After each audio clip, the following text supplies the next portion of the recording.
ಮುಂದಿನ ರಾಶಿ ಮಕರ ರಾಶಿ. ಸಮಯ ಚೆನ್ನಾಗಿದೆ ಅಂತ ಹೇಳಿದ್ರೆ ಅದೇ ಮುಂದುವರಿಯುತ್ತಾ, ಹೇಗಿದೆ ಈ ವರ್ಷ? ಮಕರ ರಾಶಿಗೆ ವಿಪರೀತ ರಾಜಯೋಗ.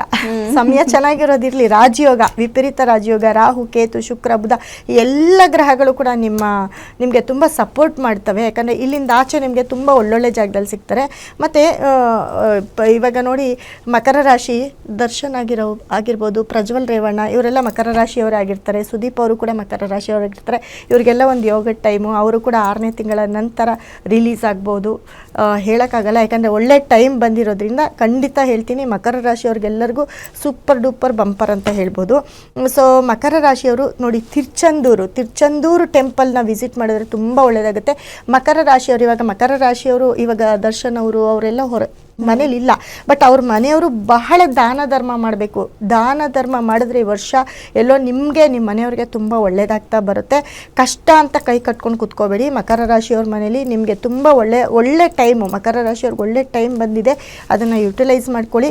ಮತ್ತು ಲಕ್ಕಿ ನಂಬರ್ ಅಂತ ಬಂದಾಗ 438 ಅನ್ನೋ ನಂಬರ್ನ ಅತಿ ಹೆಚ್ಚು ಬರ್ಕೊಳ್ತಾ ಹೋಗಿ. ಮಕರ ರಾಶಿಯವ್ರ ಮನೇಲಿ ಇಲ್ಲ ಅಂದರೂ ಅವ್ರಿಗೋಸ್ಕರ ಅವ್ರ ಮನೆಯವ್ರು ಕೂಡ ಬರ್ಕೊಳ್ಬೋದು. 438 ಅನ್ನೋ ನಂಬರ್ನ ನೀವು ಅತಿ ಹೆಚ್ಚು ಬರ್ಕೊಳ್ಳೋದು, ಚಾಂಟ್ ಮಾಡೋದು, ನೋಡ್ತಾ ಇರೋದು ಮಾಡಿದ್ರೆ ತುಂಬ ಒಳ್ಳೆಯದಾಗುತ್ತೆ.